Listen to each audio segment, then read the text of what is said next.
My job as the leader of Berkshire Hathaway is to have visions and goals for the company overall with a long time horizon attached to them, and then to get those goals accomplished through other people.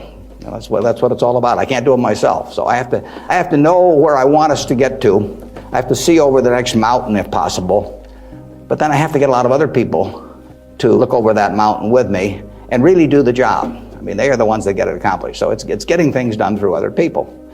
Now, Berkshire is like many large corporations in certain ways, but it's really quite different in many ways. We have over 150,000 people now working for Berkshire Hathaway in dozens of companies throughout this country primarily, and even abroad a little bit. We have exactly 15.8 people in headquarters, and Deb Ray came down with me today, so we've only got 13.8 there today, and we're probably working just as well with those 13.8 as we would if Deb and I were in the office. But that's an unusual organization. We have dozens of operating managers, CEOs of their businesses, out there running them today, and they do it without any direction from the home office except for one very limited piece of direction that I give them, which I'll get to in a second. But we have these people, and they're an unusual group of people running these businesses, because most of them have sold their businesses to us, and they're very, very wealthy. 3/4 of our managers do not need to work financially. They have no reason financially to work. Probably 3/4 of them are worth at least $50 million, and we have some that are worth in the billions. And yet these people jump out of bed every morning and work, and they work weekends, and they love working. And why is that? And what's the key to that? The key really is the same reason I keep working. You know, I'm 72. I'm getting Social Security now, so I should be in Florida, pushing shuffleboard around or something of the sort. But I do what I can do. Anything in the world I want to do. But what I want to do is run Berkshire Hathaway. Now, why do I want to run it that way? There's a couple things. A, I get to paint my own painting. I go down there every day, and I feel like Michelangelo. They're working on the Sistine Chapel or something. Nobody else may think it's a great painting, but I get to paint my own painting. I do not have people second guessing me. I do not have people saying, why don't you use a little more red paint than blue paint? Why don't you paint a seascape instead of a landscape? I get to do my own thing. It's a form of creativity. It's exactly like somebody feels it's a professional golfer or somebody feels it's a painter. They're not doing it for the money, primarily. They're doing it because they like doing something well, and that it happens to be down the route of their talents. And the second thing I like, frankly, is I like applause. I like appreciation. So I like having shareholders who feel good about what I've done. I mean, I have a 96-year-old aunt, and her husband went to the University of Nebraska too, and she has all her money in Berkshire Hathaway, and she counts on me. And she's out in Palm Springs now, and her whole net worth is in Berkshire. And I've got cousins, and everybody in our family has got all their money in Berkshire. And so those people are counting on me, and that's kind of fun to have something where you can actually deliver for other people and change their lives in positive ways. As a matter of fact, we had a couple that nobody had ever heard of up until a few years ago. The Othmers in New York. They came from Omaha. Not sure which high school she went to in Omaha, probably South High. They left $750 million when they died. Nobody had ever heard of them. And I think a substantial portion, went right here to the University of Nebraska. It was probably a total surprise to the university when they got, I don't know, you probably got 150 million or so.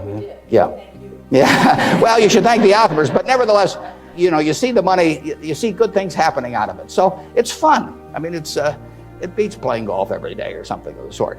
So I say, if that's what turns me on, what's going to turn on these managers that are out there running things like Clayton Homes, or we've got a company, Flight Safety, that trains more pilots than anybody in the world.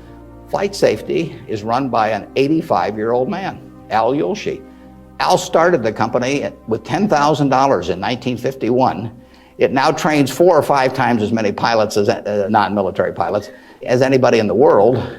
And he is there at 85, and it's a matter of public record. He's got $1 billion worth of Berkshire shares.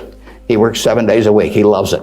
And he loves it for the same reason that I love what I do. He gets to do it his way. He buys these big simulators that you train pilots in. He doesn't have to check with me as to whether to spend $15 million for a simulator. He doesn't ask me. He knows so much more about it than I do. Why in the world would he ask me? Well, I can't tell what kind of a plane I'm in, when I'm flying around. And Al is spending $200 million a year on simulators, spending Berkshire Hathaway money. and he never checks with Omaha. He's never had to come to Omaha for any kind of meetings. He runs his own business. And that's what he loves in life. And I let him do it. I mean, that's my contribution to it, is really turning loose his energies. And, they were properly directed before we bought the company 7 or 8 years ago. Why should I think that, he couldn't keep running it after that? And like I say, at 85, he's still running it. The second thing that our managers like, in addition to this painting their own painting, is they too love applause. I report in my annual report accurately what they have accomplished, but they accomplished a lot. You heard Susan Jock, I think, some weeks ago here. Susan came to Borsheim's, and she was making $4 an hour. $4 an hour. Before she was 40, she became CEO of the second largest independent jewelry operation in the United States, from $4 an hour. But it's talent, and Susan knows more about, I don't know anything about jewelry, you could hand me a phony diamond or a real diamond, I couldn't tell the difference. But if I started telling Susan what to order in the way of jewelry, or if I started telling her what kind of terms to extend to customers or who to hire or anything like that, she doesn't need that in life. She really owns Borsheim's. We have the stock certificate. We get the profits. We get accustomed to. But it's her baby. It's her baby. She decides, everything about that place. And so it's her creation. And that feeling of ownership is really extraordinary. And it's so much better. I mean, it's the way I like to work. It's the way Susan Jock likes to work. It's the way Al Yoshi likes to work. And Susan, like anybody else in this world, loves being appreciated. I mean, there'd be something wrong with her if she didn't. And the truth is, nobody appreciates her more than I do. I mean, she is a talent. We are lucky to have her, and we're lucky to have all of these other managers. So leadership at Berkshire really consists of taking a bunch of people who, in a baseball analogy, would be 400 hitters, and just handing them the bat and just telling them to get up their plate and take a big swing. There's very little to it beyond that. One thing I do is I send them a letter. We don't have meetings in Omaha. Some of our managers, there aren't any meetings, and there are no catechism or anything else. Once every 2 years, I send them a letter. This is it. Roughly one and a half pages or so. The only instruction they get from us. They don't send budgets to us. We don't care about those. Some of the companies use budgets, some don't use budgets. We adjust to them. Some of the managers I talk to a couple times a week because they like to talk frequently. Some of them I talk to literally once a year because they don't like to talk to me. And whatever, it's up to them. I adapt to them. The only thing I tell them, and this letter, which went out January 20th, 2003, it says it's been 2.5 years since my last memo. Now, how many big companies do you have the managers out there? Been 2.5 years since they've heard from the home office. Been 2.5 years since my last memo. Here are a couple things to keep in mind. And number one, and this is number one every time. This doesn't change. It won't change 2 years from now or 4 years from now or 6 years from now. Number one, we can afford to lose money, even a lot of money. We cannot afford to lose reputation, even a shred of reputation. Let's be sure that everything we do in business can be reported on the front page of a national newspaper in an article written by an unfriendly but intelligent reporter. In many areas, including acquisitions, Berkshire's results have benefited from its reputation, and we don't want to do anything that in any way can tarnish it. Last year, Berkshire was ranked by Fortune as the 4th most admired company in the world. This year, we were 3rd in the United States. They just published it. It took us 37 years to get there, but we could lose it in 37 minutes. And that's the message. I mean, we can lose money. It does, nicer to make money, but we'll figure out ways to make money. But we can't lose a shred of reputation because you don't get it back. And you can. I said 37 minutes, but you can lose it a lot faster than that. You can lose it in 5 minutes. And in fact, I was talking to Bruce coming in, and he did some work around Salomon Brothers, and I went back there 11 years ago because this firm, it had the 2nd largest balance sheet in the United States at that time. It was a preeminent firm on Wall Street.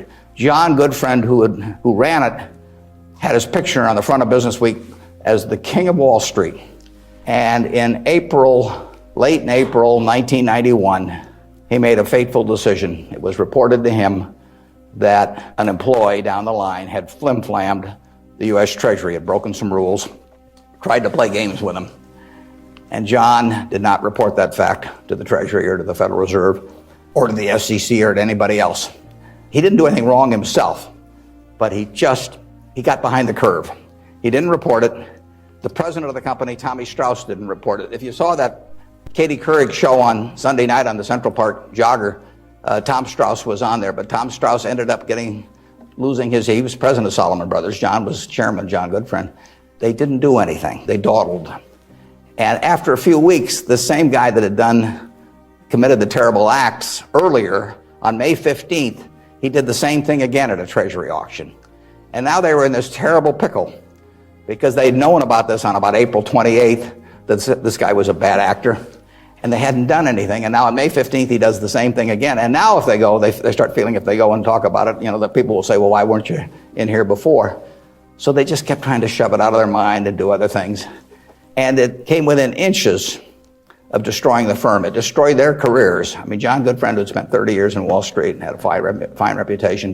The king of Wall Street was brought down by one simple act of omission. All he had to do was pick up the phone. Jerry Corrigan was head of the New York Fed. He had to pick up the phone and say, Jerry, you won't believe this, but this crazy guy in our Treasury Department, a fellow named Mosier, has just done this thing, and I'm terribly embarrassed, and what can we do to make it right? I mean, and Jerry Corrigan, being Jerry Corrigan, would have turned red in the face and gotten very mad and issued a lot of language I couldn't repeat here, but in the end, he would have said, thanks for calling and telling us about it immediately, and we'll slap a fine on you or do whatever is appropriate.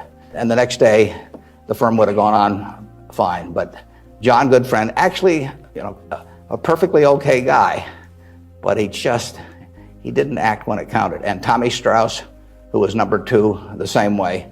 And later on, they were fined and a certain way kicked out of the securities industry. And Salomon barely survived. 8,000 employees around the world had their future in real jeopardy because of that single act. So just apply the newspaper test. That's why I tell our managers, I could have a 1,000-page book of ethics. I could have all kinds of rules and hundreds of, but in the end, just all you got to do is think about, do you really want what you're doing put on the front page of the paper tomorrow to be read by your parents, by your spouse, by your kids, by your neighbors, by your coworkers? And if you're embarrassed about it, just forget about it. You're all going to do well financially. The nice thing about it is, you live in America in the year 2003. You don't live in Bangladesh. You don't live in America, of 1790 when it would. You live in a society which has a GDP of over 10 trillion, and you can just pick up the crumbs and you're going to do great. You've all got the qualities. It takes 3 qualities essentially to do well, and extremely well actually in this country. It takes intelligence, it takes energy, and it takes integrity. Now, everybody in this room has the requisite intelligence. You wouldn't be here if you didn't. I mean, it doesn't take 180 IQs, although I'm sure you all have those, but it takes reasonable intelligence. You're getting a great education. You've got the energy. That's why you've shown up in school. And it takes integrity. And I say if you don't have integrity, we don't want to hire somebody that's got intelligence and energy if they don't have integrity. We'd rather hire somebody that's dumb and lazy if they don't have integrity, because they probably will never get around to cheating us or doing something of the sort. Last thing in the world I want is somebody that's lacks in. Mosier had intelligence and energy at Salomon. He was head of the government bond trading thing, and he had lots of intelligence and he had lots of energy, and he went to jail, and he almost brought down the firm. And integrity is absolutely an option. You may not be able to throw a football 60 yards. And you may not be able to run the 100 in 9.8. You may not be able to sink 3-pointers but you can choose where you stand on the integrity scale. You weren't born wired one way or the other. That is an absolute choice you make. The heroes I've had in life have been the people that I felt stood out in that respect. My number 1 hero was my dad, but I've had other heroes, Tom Murphy, Ben Graham, people like that. The reason I admired them was not because they were the smartest people in the world, although they were plenty smart. And it wasn't because they made the most money. That meant nothing. It's really because I felt they were the classiest people that I ever met in my life. I mean, I saw them behave over year after year after year in a way that I could write their story on the front page of any newspaper, and even in an unfriendly tone, and I could not do anything that would embarrass them in the least. They behaved extraordinarily well. And having the right heroes, is terribly important. You tell me who a 10-year-old's heroes are, and I can give you a pretty good prediction about how they're going to turn out. You want to choose your heroes very carefully, because you're going to look like them at some point, and you're lucky if you've got the right ones. I'll give you an aside, and then we'll get on to your questions. But it's something, you're not parents yet, most of you, but when you're a parent, you are the natural hero of your child. I mean, you're this great big thing, or there's two of you great big things, and there's a little tiny child dependent on you, everything. You are the natural hero. And anything they get to school, subsequently everything else, they're going to be shaped more by what they see in this behavior of yours toward them than anything that will impact them later in their lives. And if they want you to be the hero, you can destroy that, of course, and you've seen it done many, many times. But actually, if the parents are proper heroes, the child is about 90% of the way home. And you're lucky if you've had parents like that. And you can be that to your children, or you can be something else. And you're shaping that person. It's nice to learn accounting when you get to Nebraska, but the behavior model that you take on is incredibly important. When I came down today, it's been 54 years since I drove down what was then the Highway 6, the Cornhusker Highway, to come to Lincoln to school. And even then, there was a lot of nostalgia attached with it, because my father had attended the University of Nebraska in the 1920s. He was editor of the Daily Nebraskan, and one day a young woman from West Point, a student, came in to apply for a job as a reporter on the Daily Nebraskan, and my father not only hired her as a reporter, but he married her shortly thereafter. So both my parents attended here. My grandfather on my mother's side was here in the 1890s, and so a lot of good things have happened to me because of the University of Nebraska. I received a terrific education here.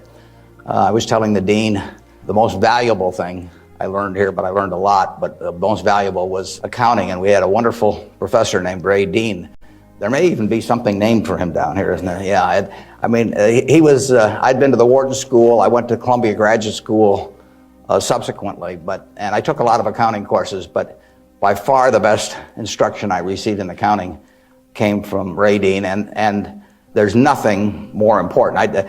People ask me what they should take in business school, or even if they don't go to business school, what they need to know before getting in business, and I tell them, you have to understand accounting. It's the language. I mean, it's like being in a foreign country without knowing the language if you're in business and you don't understand accounting. So you want to get as comfortable with that as you are with the English language.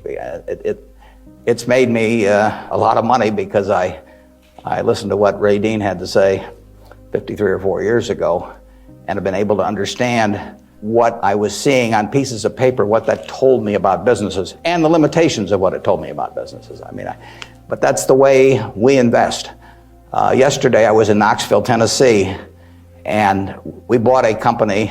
We agreed to buy a company called Clayton Homes about a week ago. It's a big company in the manufactured home business. We agreed to pay $1.7 billion for it. I made that deal over the phone without ever meeting the people there, but I had seen enough through reading 10Ks, 10Qs, annual reports, but looking at figures, what they tell me in terms of the kind of people even running the place, the kind of accounting decisions they make, and so on. I was able to make that $1.7 billion transactions over the phone. Yesterday was the first time I'd met the people, and their board of directors had actually approved the deal a week earlier. I couldn't have done that if I hadn't have had a great time in Ray Dean's class 53 years ago. So if I'm going to tout one thing, aside from this particular leadership class, of course, if I'm going to tout one thing, I would tell you that get comfortable with it. It may not happen the first week or the first month in the class, but get very comfortable with accounting. So I run into CEOs periodically who really don't understand it. And they try to bluff their way through. You can see in their faces, they're frightened almost when somebody hands them a balance sheet or an income statement. They really don't know what it means, and they have to count on somebody else. And that's something you shouldn't count on. We make all our acquisition decisions ourselves. We don't call in consultants or anybody. We don't call in investment bankers, much to their disgust. No investment banking fees in the Clayton Homes deal, because it's my responsibility running Berkshire to understand enough about our acquisition decisions to make them based on the numbers that I see and what I see there. This course, however, is about leadership, and I'd like to talk just for a minute about that, and then I'd like to really talk about whatever's on your mind, and we'll get questions. But leadership obviously it's a very simple thing in concept. Let's talk about what's on your mind now. Good morning. When you were rejected from Harvard Business School, is obviously somewhat of a failure in your mind. How do you adapt to your failures in life to make you more successful? Yeah, well, that's a very good question. How do you turn failure into a plus? It's true. When I was at the University of Nebraska, one day I was reading the Daily Nebraskan, and it said in room 300 or something, at 3 o'clock there will be this panel of 3 professors here at the university, and they're going to award the Nathan Gold Scholarship. I don't know whether you still have that around. And at the time, it said it would give you $500 to go to the graduate school of your choice. I don't know whether it's changed in amount, but that was it. So I read this, and I went there to this room at 3 o'clock that day, or whatever it was, and I walked in the room, and there were the professors, and I was the only student that showed up. I mean, it really got to them. I mean, they were stuck. They kept waiting and looking at their watch and hoping there'd be more candidates, but no one came in. So I won $500 by default. And those are usually my biggest triumphs when nobody else shows up. And so here I was. I had $500 to go toward it wasn't limited. It was any graduate school for a master's degree. So I applied to Harvard. My dad wanted me to. And I shortly heard from Harvard, and they said, go to Chicago and meet this fellow who interviews applicants from the Midwest. So I got on the train, and that's what you did in those days, and I spent about 10 hours on the Burlington going to Chicago. Then I transferred to another little interurban train to go up to this country day school where this fellow was the headmaster, and he was the big interviewer for Harvard. And I got there, and after about 10 minutes, he said, better think about something else. He come back later on. I was 19 at the time, and I looked about 12, and I acted about 8. So it was not a great combination. So he said, forget it. So I took the little interurban train back to Chicago, and I took the 10-hour train back to Omaha. And all the time I think, what do I tell my parents? It's kind of embarrassing. But it was the luckiest thing that ever happened to me. Because if I'd gone to Harvard, I would have gone to a 2-year business school. I instead applied to Columbia, where I could graduate in 1 year and get a master's degree. Luckily, by the accident of it and being in the Nebraska National Guard, which did not get called up for the Korean War, I missed going in the Korean War. I got to meet Ben Graham, which had an enormous effect on me subsequently. And I probably got my wife that way because she was going to Northwestern, and I was able to put on sort of a full court press because I got out in 1 year, and otherwise she'd have met some other guy. I mean, I got her before the competition showed up, and so it worked out wonderfully. It couldn't have worked out better. That's been my life, basically. I mean, things, you will get some disappointments, but the future is what counts. It'd not be fun if I knew every decision I was going to be perfect. It would not be as much fun. It'd be like playing golf and knowing you're going to hit a hole-in-one on every hole. You wouldn't play golf if every time you got on a tee, you just took a swing and the ball ended up in the hole. It'd be fun for a few days and you get on TV, but the game would not be any fun. So it's failure, and I wouldn't even consider them failures, but they're mistakes or whatever you want to call them. They're part of the game, and in the end, you go on, and we've made plenty of mistakes in business. We'll make plenty more. And the Babe Ruth, and for a long time, it subsequently got eclipsed by a few fellows, but he held the record for strikeouts. He also held the record for home runs and was the highest paid baseball player until the modern era came along. So it's part of the game. If you take big swings, you're going to miss sometimes. But the Harvard thing, you'll get a kick out of this. They invited me back to the 25th anniversary of this class to talk to them, and I went back. It was kind of embarrassing because this was the 25th reunion, and the class was talking about the next 25 years to these alumni that were back after 25 years. And my job was to talk about the next your financial future in the next 25 years. This was in, whenever it was, in the mid-70s. And right before me on the program, Masters and Johnson were talking on the next 25 years of their sex lives. So nobody stayed around for my talk. But that night at the alumni meeting, the fellow who was president of the class stood up and said, we're big enough to admit when we make mistakes around here, and we turned this guy down and threw him back in the water. And so now we'd like to make him an honorary member of the class. So they did it, and they voted, and everybody voted for it. And I stood up and I said, I recited the story that I told you. And I told him, I said, at the time I was kind of philosophical about this. I was young and maybe my grades weren't that good or something. And so I took the rejection kind of well. But I said, now that I've met the people that got into class, I'm really sore. Okay, who's next? I guess my question for you was, after you're dead, how do you want to be remembered? And how do you go about in your daily life ensuring that you're going to be remembered in that way? Yeah, well, really, I only want the minister to say one thing at my funeral. If he gets up there, and they play a few little hymns and everything, maybe they'll play There Is No Place Like Nebraska. That'd be great. I just want him to stay up there and say, my God, he was old. I'll settle for that. But the truth is that to some extent, Berkshire is my creation.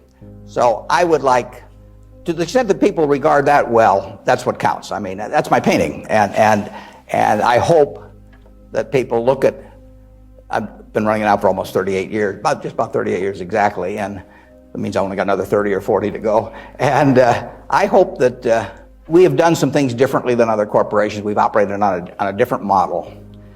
And I hope two things about it, actually. I hope, A, that people realize that model works and why it works and so on, because it does conflict with certain management theory over the years.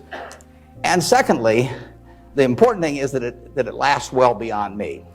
I was down at Walmart 6 months ago and talked to their management group, and I had a great time. What is really astounding, I voted for Walmart as the most admired company in the country last year. That's where my vote went. It was astounding what Sam Walton built, starting in Bentonville, Arkansas with a pickup truck, taking on J.C. Penney and Kmart and Sears and all of these people with no money, no real estate, no preference with vendors, no credit card list, anything. He just took them on, and of course he just ran away from them. But the really impressive thing about Walmart is that Sam died about 11 years ago, and that there's been no momentum lost. I mean, what he instilled in that company, nobody else could have built it like Sam. But David Glass first and Lee Scott now as the CEO, they have kept that company with its special culture going at full steam ever since. And that's really what I hope happens with Berkshire, and I've tried to think about ways to make that happen. But the real test will be if 10 or 20 years after I die, that the special culture that I think is part of Berkshire is not only just as strong as ever, but even stronger. We have a situation at Berkshire where in 38 years, we got all kinds of CEOs out there running all kinds of businesses, 3 or 4 of them in Omaha. We have never had one CEO ever leave us, period, to go someplace else. I mean, I don't know that there's any place like that in the country. So it's been and we've never issued a stock option. You read in the papers that you got to have stock options to attract quality people, that sort of thing. I mean, we've never had a share of them, and in the end, I don't know how many dozens of managers we're talking about, but no one has ever left for another job. And some of them have been offered way more money. In fact, Ajit Jain, who runs our reinsurance operation, probably could have increased his income 10 times, tenfold. Now, he's already making many millions, but tenfold. But he doesn't want to leave. And that is the culture that I hope we can maintain, and that's what I'd really like to be. If I've done anything to contribute to that, continuing after I die, that would be terrific. Of course, I actually plan to keep managing Berkshire after I die. You have to understand that. I have given all the managers Ouija boards, and I've got these dark rooms they're going to go into, and I'll be there. Mrs. B at the Nebraska Furniture Mart worked till 103 at Berkshire, and she's sort of our examples. And then she took off from work, and she died the next year. So it's very dangerous to quit as early as that. How do you determine where you make your donations? Oh, well, there's a Buffett Foundation. Eventually, it will have everything. I mean, basically, everything I've made will go back to society. America's done it for me, and that's where it should go. I've got about an 8-page letter that the trustees have already seen. Incidentally, there's very few trustees. I don't believe in large groups of people making decisions. It gets to be, it sort of descends to the lowest common denominator. So there's only, maybe 5 or 6 trustees. Interestingly enough, not just by accident, but I picked the people who I trust in the most in terms of both their intelligence but also their quality to run it after I die. The people I feel the surest of. a significant majority will be women. It'll be a woman-controlled foundation, and probably the largest foundation in the world at the time, but with a very small number of trustees. I have, in my letter, I tell them that I'm not going to give them any specific instructions as to what to do with the money. I tell them that their judgment above ground will be better than my judgment 6 feet underground. So in the end, I want them to do a couple of things. I want them to attack really big, important causes. I don't want them to give $1 million here and $1 million there and to everybody that asks that they know and that sort of thing. So I don't want them doing things with an eyedropper. I want them to take very big swings. And then I want them to measure what they're doing by the importance of what they're doing as contrasted to the natural funding constituency for that. Now, take in the health field. I mean, you got the National Institute of Health spending billions and billions of dollars. You got all kinds of money going into medical research. It'd be crazy, in my view, for the Buffett Foundation to be engaged in medical research. It's not that the subjects isn't important, but there's already a huge funding constituency. It would be crazy for the money to go to Harvard or something of the sort. It isn't a fine educational institution, but you've got all of these people that give money to Harvard, and they've got a rich alumni base and all of that sort of thing. So I want the combination of a terribly important program and the lack of a natural funding constituency. Well, where do you find that? You find that with unpopular causes to quite a degree. Rockefeller felt somewhat the same way. It's interesting.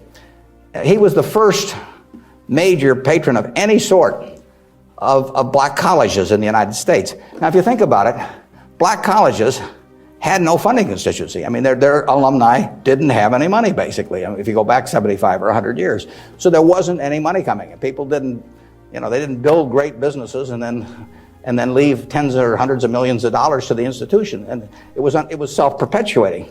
And so Rockefeller stepped in, and he took a group of black colleges and funded them in a very, very big way. And I admire that kind of a decision enormously. Otherwise, nothing would have happened. And that's what I hope the trustees of the Buffett Foundation do. I was with Bill Gates last week, and I consider his foundation, he and Melinda together, because they're equal partners in it, I consider their foundation to be the most logical big foundation in the world. They're giving away about $1 billion a year. Now, Bill said to, and Melinda said to themselves, how do we save the most lives per dollar spent in the world?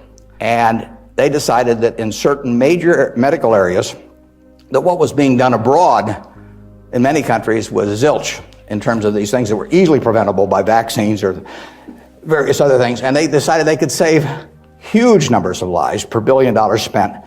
But they'd be spending it, in places like India and Africa, where they would get no credit in the United States. I mean, no buildings with their names, no nothing. But that was their metric. And that's Bill's sole metric. I mean, he doesn't want to talk about, you can go to him with some proposition to stick his name on something, for $50 million. It doesn't interest him at all. It's a totally rational one, and he pours himself into it. He has educated himself on medicine, and particularly medicine outside the United States, in a way that I've never seen anybody. And I've got good news for you. This you should write down. On May 2nd, on public broadcasting, there will be a program with Bill Moyers. Bill Moyers is interviewing him, and Bill explains his philanthropic thinking. I went there. It was taped at Columbia University. In fact, you may even see me in the audience sitting next to Melinda, but it's going to be a great program. They took about an hour and 20 minutes, and it's going to get edited down to 56 or 58 minutes. But you will hear as cogent an argument for rational philanthropy on that program as you'll ever hear in your life. So it's interesting. That program came about because about 2 years ago, I asked Bill a question at a group I get together, something akin to what you asked him. I asked him to talk about the evolution of his philanthropic thinking. And there were a group of about 60 of us there, and he talked to us, and I mean, it was a fabulous talk. And I said, you got to get that out in the public domain somehow. So this thing with Bill Moyers does that. If I die tonight, all my Berkshire shares, which are 99% of my net worth, plus go to my wife. If she dies first, hers go to me. And then it all goes to the Buffett Foundation. And it will then be active on a very big scale. And those are the guidelines. And who knows what those problems will be. I mean, it might well have been civil rights in the early 60s. I mean, the civil rights organizations, were not being funded by anybody. And I mean, money wasn't the big problem, but it was a problem in the civil rights arena. And there was no natural funding constituency for that. It was an important, very important issue, but it was an unpopular issue in many respects. And it seems to me that's where the money should go, particularly if you have it on a big scale where you can really do something. Depends when I die, but 10 or 15 years from now, the foundation could really, it could have a lot of money. And so they could do some things that nobody else could attempt. And it won't be what people want them to do. That's the nature of it. If it was what people wanted to do, it'd already be being done. The interesting thing, the contrast between business and philanthropy is interesting. In business, I swing at easy pitches. I stand there at the plate, and if I like pitches 1 inch above my navel, right in the center of the plate, I can wait and wait and wait because there's no called strikes. As long as that bat's on my shoulder, nobody's calling a strike. If the pitcher throws me General Motors at 36, IBM at 82, Microsoft at 25, and I don't swing, it's not a strike. It's not a hit either, but it's not a strike. Only when I swing is it a strike. So I wait for easy pitches. I wait for things I understand are exactly in my sweet spot. Philanthropy is just the opposite. You're looking at the toughest problems the world faces, and they're intractable to some extent. These are tough problems. They have resisted the utilization of money over the years, and that's what makes them tough problems. The problems you can solve with money are the easy ones. It's the problems you can't solve with money. So they are very tough problems. One thing I've gotten involved in just a little bit recently is something that Sam Nunn is heading, the former senator, called the Nuclear Threat Initiative. And Sam Nunn, who is as well informed as anybody in the world on the subject and articulate and everything, is working on the problem of the nuclear materials and or nuclear talent that exists around the world that might become available to terrorists or to governments to impose on the rest of the society. And there are vast amounts of uranium and lesser amounts of plutonium, and there's a lot of unemployed Russian scientists and so on. So this is something that Ted Turner actually set up a couple of years ago and got Sam to handle. And because AOL Time Warner stock, which was being used to fund it from Ted, has gone down a lot in price. They've run short of money. So that's something I'm involved in. It doesn't, it's not something that has any popular appeal. You can't send out something and get hundreds of thousands of people to respond. But that's the kind of thing that I think the foundation should be doing. Question is, with the government considering eliminating the double taxation on dividends, would that change our attitude at Berkshire toward paying dividends, and what sort of decision-making framework do we have about whether we pay dividends or not? Berkshire, I took it over in 1965, and we paid 10 cents a share one year. It happened in the late 60s. I can't remember it. I blocked it out of my mind. I must have been in the men's room or something, because that was the only dividend we paid. The determination is very simple on dividends. Can we retain $1 or $1 billion or whatever the amount is of earnings and have that dollar become worth more than $1 in immediate present value? Now, even though it may not get used for a few years or something of the sort. In other words, is that dollar worth more than $1 if kept in the business? Forgetting about taxes entirely. Let's assume a total tax-free society in terms of dividends. And the answer to that so far has been yes. We have kept the dollars that we've earned, and we have created more than $1 of market value for every dollar we've retained. And as long as we can do that, it's silly to pay out $1, even if it's not taxed, and put it in my pocket, where it's still only worth $1 if I can create more than $1 worth of value in the stock. So we have done that now for a lot of years. It doesn't mean we can do it forever, but we've done it for a lot of years, and that is the test. And you will find in the back of the Berkshire Hathaway annual report, which we'll be glad to send to any of you. It's on the internet also. But you'll find in the back of the Berkshire report something that isn't in any other report that I know of. It's something called the Economic Principles of Berkshire Hathaway. That's been in the report every year now for at least 20 years. And those principles don't change. That's why they're principles, and it's why I'm willing to lay them out. If I act in conflict with those principles, I expect the owners to call me on it. But I look at the investors in Berkshire as my partner. Now, I'm the managing partner. They can't, because I own so much stock, they can't do much about me. So they ought to know what the game is if they join us. And that doesn't mean everybody wants to join us, but they ought to know what the rules are. Just as if you and I were starting a partnership and I was going to run it, you'd want to know, how we were going to conduct business and what my thoughts were and what my time horizon was. Would we ever sell? Would I make distributions? All that kind of thing.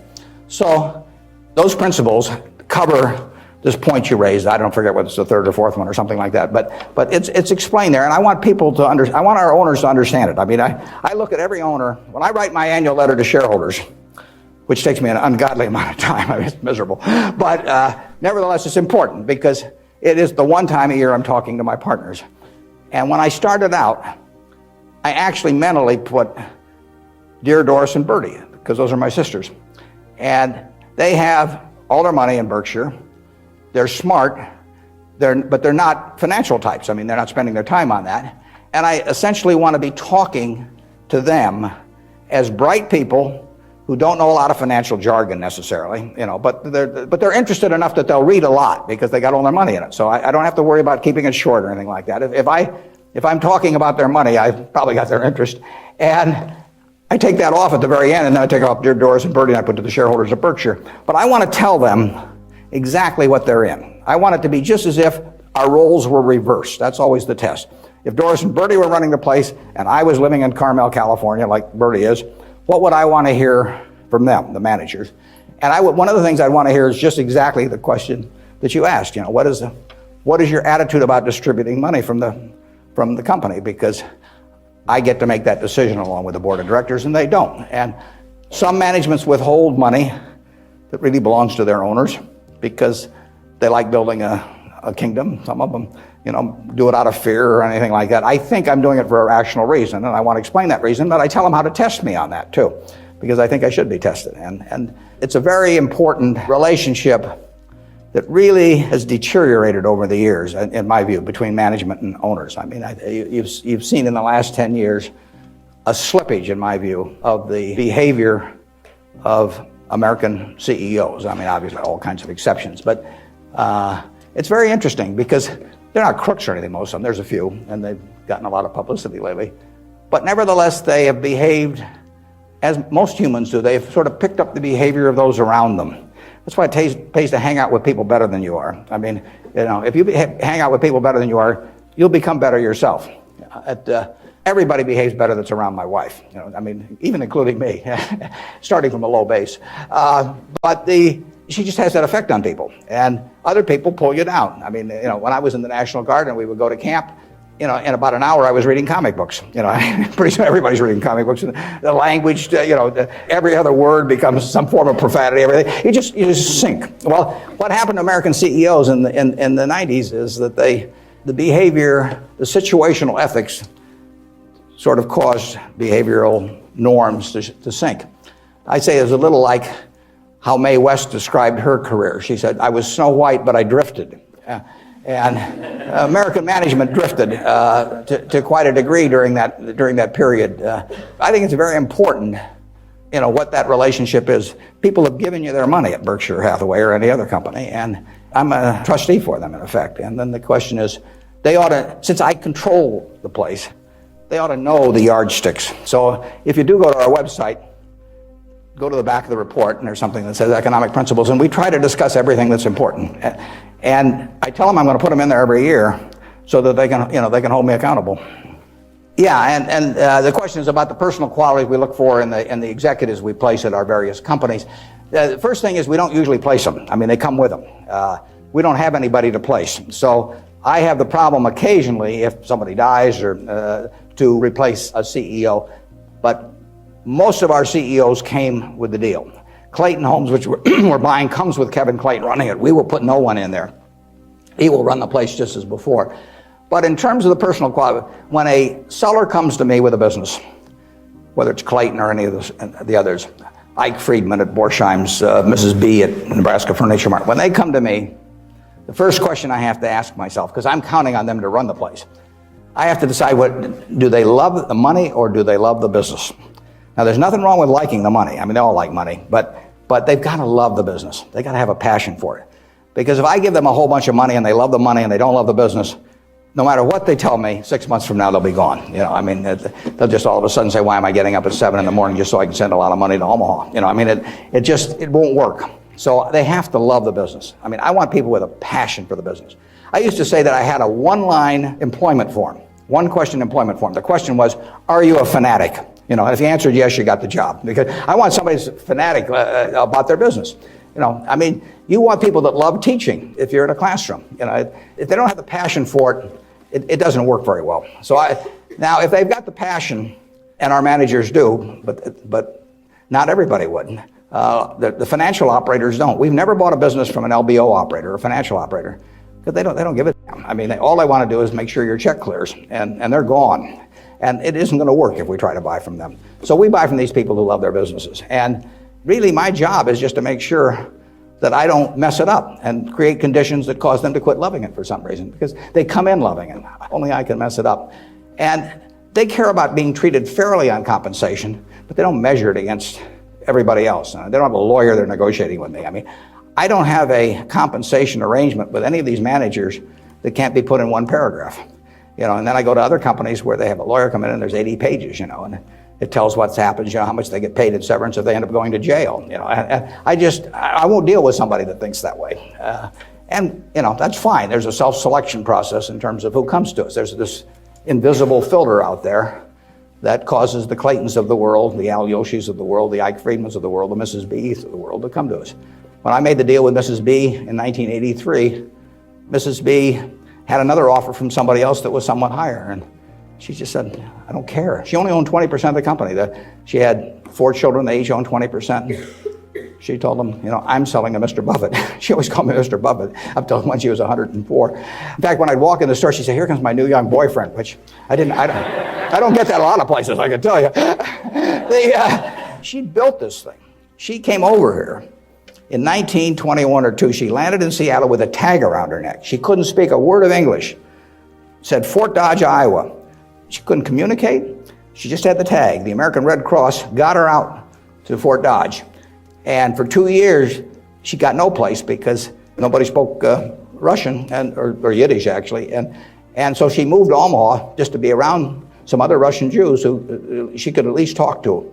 She learned the English language when her oldest daughter, Frances, would go to school and come home at night and teach her the words.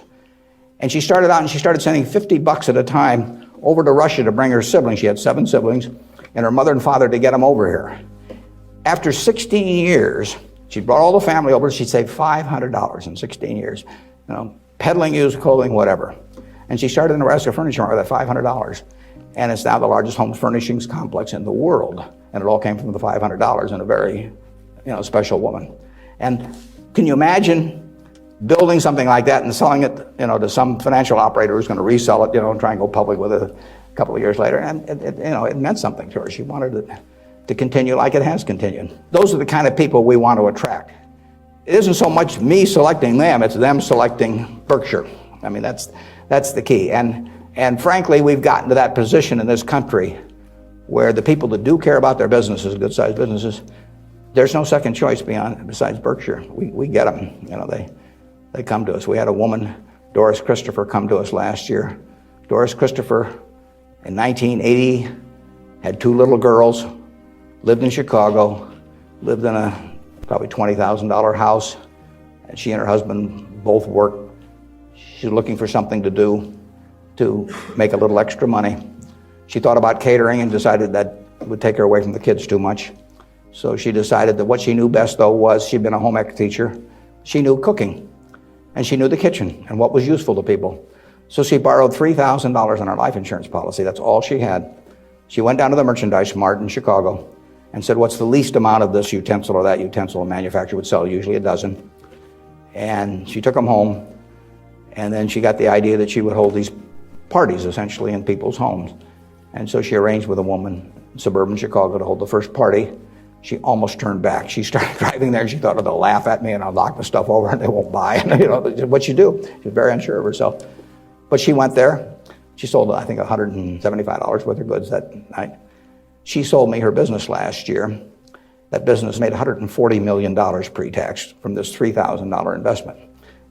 That woman had a passion for her business, and she understood her customer, and she loved her customer, and she loved the people that worked with them. She's got 67,000 associates. It's called the Pampered Chef. Some of you may have been to a Pampered Chef party. Almost 1 woman out of 10 in the United States bought something from us last year. And unfortunately, I have to acknowledge that she probably didn't understand accounting that well, but she understood her customer, and she understood people. She likes people. I met her one time, but when she wanted to sell her business, There wasn't anybody else to sell to as far as she was concerned. She came to Omaha. We made a deal in a few minutes. The compensation deal took us, 15 seconds. She's running the business. I've never been there. They're in Chicago. I hope they're there. I mean, we paid a lot of money for this. I mean, someday we'll buy a business and there'll just be some guy in a closet someplace saying, what figure shall I send Warren this month? But I've never been there. I've met her and I've seen the results of what she's done, and she is in love with the company. How do I value the business that Berkshire acquires? Well, the first thing I have to decide when somebody calls me is valuing this business within my circle of competence. I don't know how to value Microsoft. I don't know how to value Oracle. I mean, if Larry Ellison calls me or Bill Gates calls me, and they don't, but if any of those, I don't know, or biotech or anything, I wouldn't know how to value it. I just, I'd wish them well and tell them, I think it's worth twice as much as they think it is, but I'm just not in the mood to buy today. I don't know. So it has to be within my circle of competence. My circle of competence is, businesses I can understand. And when I say understand, I don't mean understand how to use a computer or not use a computer in terms of a computer company. I mean understand what the economic characteristics of the business are and what the company's really going to look like in 5 or 10 or 20 years. Bill Gates will tell you that if he were investing, he would buy Berkshire rather than Microsoft because it's so much easier to understand what our businesses are going to look like, whereas he's in a business where you're going to really have to be doing things differently over time. So I know that Wrigley's is going to be the number one chewing gum in the country. I know Snickers is going to be the number one candy bar in the country 10 years from now. It's been the number one candy bar for 40 years. You don't have to be very bright to understand that when people lay out 50 cents for something that they stick in their mouth, that they're not about to experiment. So we try to look at businesses we can understand.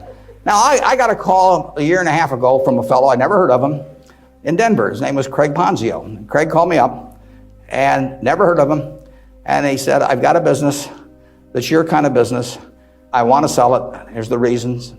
Happen to do with health, although I don't pay much attention to the reasons. And he said, it's the leading company by far in the custom picture frame business.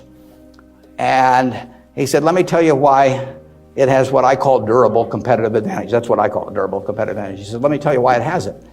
He said, there are 18,000 people that frame pictures in the United States, little mom and pop operations. Every town, Lincoln will have a half a dozen, Omaha will have a dozen, and they frame pictures. I go over to get a picture framed, I hand it to somebody, I say, I follow their judgment. I say, biggest thing I want is I want a good looking frame. I want it back soon. I want quick delivery.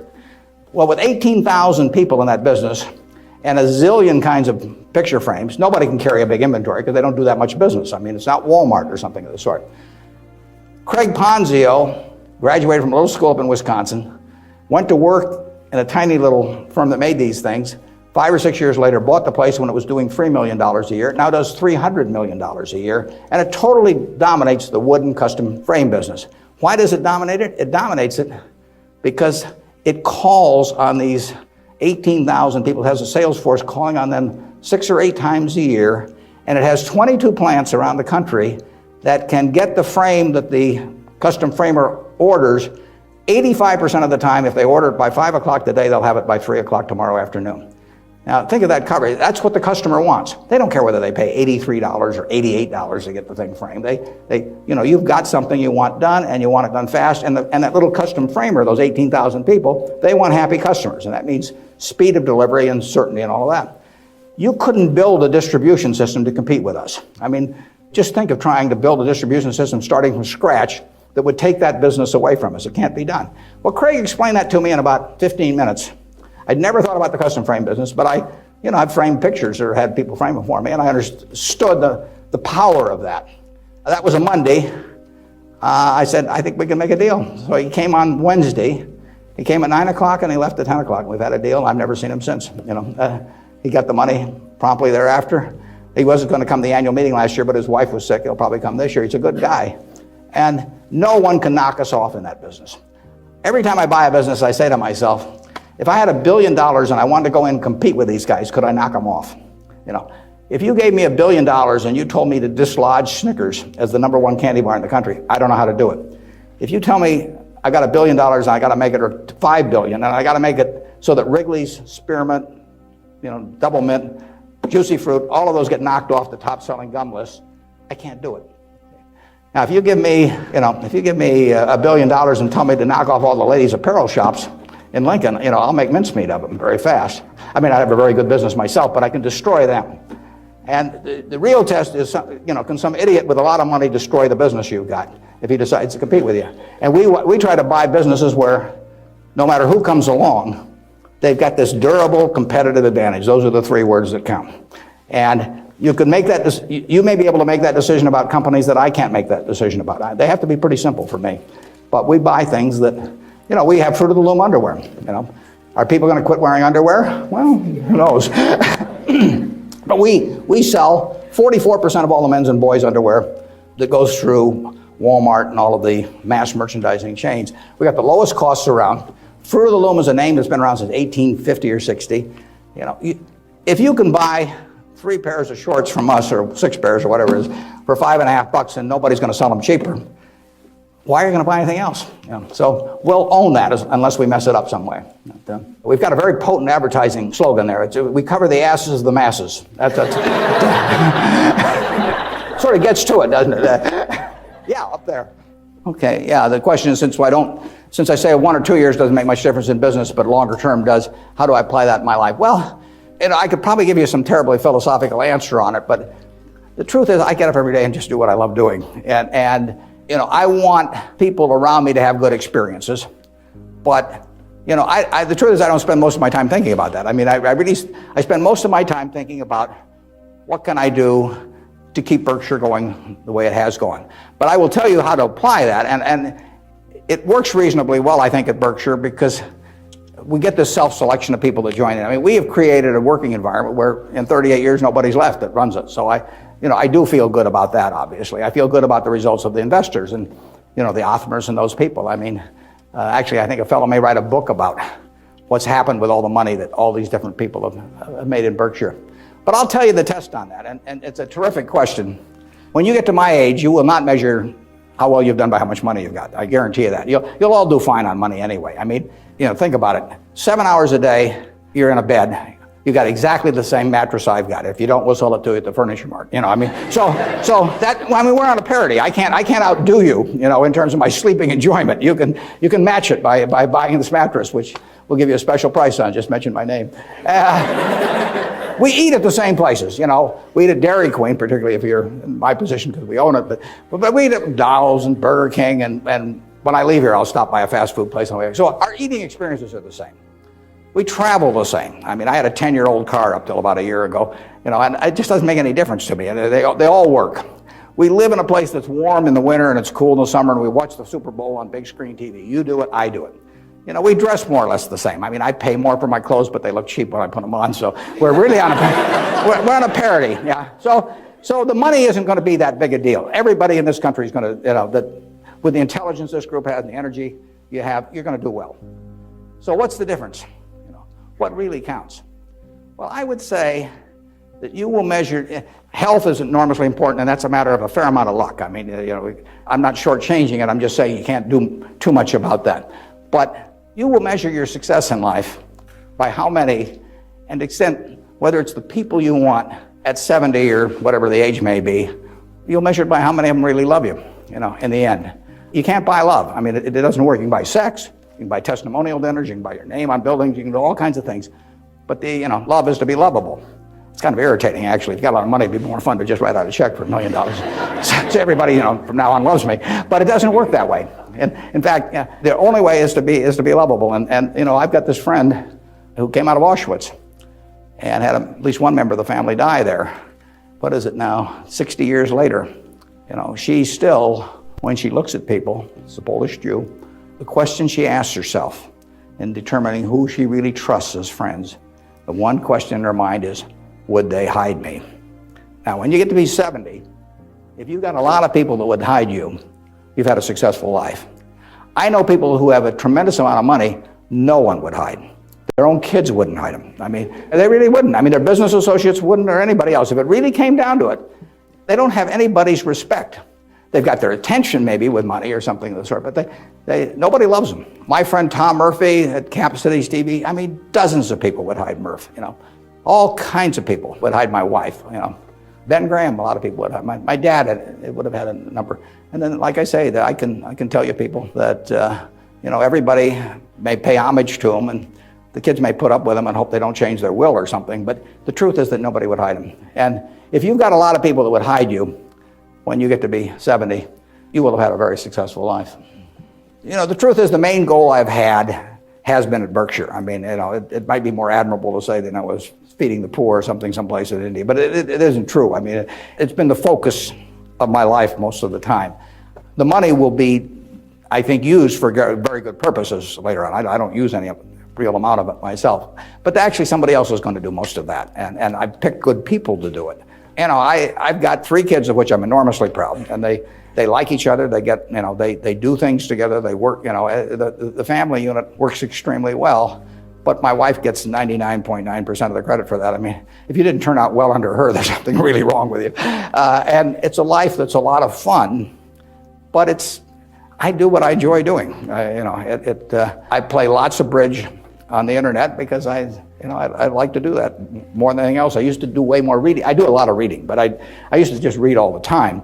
Now I spend 12 hours a week on the internet playing bridge, and it's great. I will talk to the Microsoft Summit here in about a month, and I tell this group, and there's all these high-powered internet types, and I tell them, look, you guys are all failures because here I am, got all kinds of money. I've been fooling around with the internet now for 10 or 12 years. I spend 12 or 14 hours a week on it, mostly bridge, but I do, the Google searches, and if I'm writing a talk, I look up all kinds of information on it. I read the New York Times, the Wall Street Journal, 10 o'clock the night before, and all these things. And you guys are getting exactly $120 a year out of me. I mean, that is a failure. They have not figured out how to get any money out of me. And I gave them this talk last year, and this year I'm going to go back there and say, you've made no progress at all. It's $120 last year, it's $120 this year, and in between I've had 600 hours of enjoyment and learned all kinds of things. I enjoy that more than anything. Now, when I was young, I thought I had a lot of money. I'd own a professional sports team, and I'd play golf all the time, maybe have my own private golf course, and all kinds of things.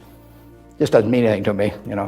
I have something where 365 days a year, everything is good. I work around terrific people. One of them is here today that came with me, that drove me down. And I get to select the people I work with. That's a huge, huge luxury. I mean, literally, just think of if you had to work for a boss you couldn't stand, or work around people that cause your stomach to churn.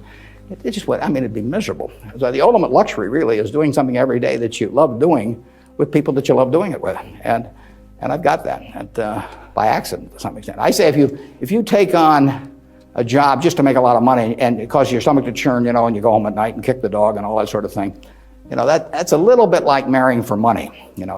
It's probably a bad idea under any circumstances. But if you're already rich, it's crazy, right? I mean, if I marry for money, I would have my head examined. What's it going to do? And we're lucky in this country. I mean, we won what I call the ovarian lottery when we were born in this country. It's 4 times or likely you would have been born in China, just about as likely you've been born in Bangladesh. You're born in the greatest society in the world, so make the most of it and have a good time. Yeah, it's a good question. Why do I stay in Omaha? Well, I love it. And my grandfather went to Central High. My dad went there. My wife went there. My kids went there, and now my grandchildren are there. My grandchildren say they have the same teacher that my grandfather had. There's continuity, there's friends, there's all kinds of things. I mean, there's no disadvantage to being in Omaha. I mean, I like it in New York when I'm there. I've got a house in California. I get around some, but I can't imagine anything better. I mean, what doesn't it have? I have a home. I've never sold a house in my life. I have a home I moved into in 1958, so I've been there, 45 years or so. I'm 5 minutes from the office. I moved into the office in 1962. I've been in there 41 years. We've just gotten so we take a whole floor. It's taken us 41 years to where we can use a whole floor. Kind of discouraging. But there I am, 5 minutes from the office. Everything's easy, and it all works. I've known the doctors all my life. I've known everybody. I feel connected. My aunt taught in the public school system in Omaha. I've named a scholar. Prize that I give after her, but I mean, it all means something. And I've lived in New York for a couple of years. I lived in Washington, D.C. for some years. I never felt that kind of connection at all. So, and there's absolutely no disadvantage. I get the same information. Actually, with the internet and and Bloomberg and all of that, no one can get any information any faster than I can get it. And there's just no downside. And I think it's been a terrific environment for my kids to grow up in. I mean, my kids have grown up in a neighborhood, perfectly normal neighborhood. I mean, no fences around it, no golden ghettos or anything of the sort. They've gone to an integrated public school. School that's probably had between 20 and 30% black students for 75 years. They have great teachers. Part of education is a total life experience, and I think it's great that we have a good public school system in Omaha. I mean, if I lived in Washington or Los Angeles or New York, I'd have to send my kids to private school, and I wouldn't want to do that. I'd do it because I wouldn't send them to a vastly inferior school just to prove some point. But the nice thing about it is I haven't had to make that choice in Omaha. I've got classy public schools, the same kind I went to 50 or 60 years ago. And they get more out of that experience, in my view. They have a better balanced view of life going through that experience than, if I sent them off to some private school. I was with, actually, last week, there were 6 couples. Bill and Melinda Gates arranged it, and they had the headmaster of a private school in Seattle that Bill went to, and it's a classy school. But I gather in terms of the public school system that you're making a conscious decision to hurt your kid if you don't send them to a private school, if you can afford one, and that's why these people do it. And I don't blame them. I mean, I do the same thing. But the nice thing about it is that Omaha, and I'm sure Lincoln as well, and throughout Nebraska, we have kept a good public school system. And frankly, I think that's one of the most important things in America, because one of the things that has made America what it is. Think about it. 1776, 3 million people in America, 300 million people in China. They had 100 times as many people. They had the same IQs we had. They had the same physical abilities and all of that sort of thing. They had a culture that went far back. They had lots of natural resources. We didn't know about it then because we didn't have oil and they didn't have oil, but we both had oil in the end. Coal, all of these things. The educational institutions that far surpassed ours at the time. And now we end up, 230 years later, we end up with, 36 or 7% of the world's GDP. From those 3 million people. Something about this system really works. Now, I think one of the things that works about it is we come closer to equality of opportunity than any major country in the world. But one of the keys to having equal opportunity is a good public school system. If you have one public school system for the rich and one for the poor, you do not have equality of opportunity. It's really one of the top things on my list. And when I got asked about, what you can do with money, I think that anything that creates equality of opportunity, right from the word go. I'm talking about from when you're 5 years old. And actually my daughter's working on something that goes back before that. But anything that creates equality of opportunity is what's going to keep, America, the kind of America that we have now. It's vital. And there's nothing more important than that than having a first-class public school system. And unfortunately, the communities where they've lost it don't get it back. Don't get it back. Don't get it back. Don't get it back. Don't get it back. Don't get it back. Don't get it back. Don't get it back. Don't get it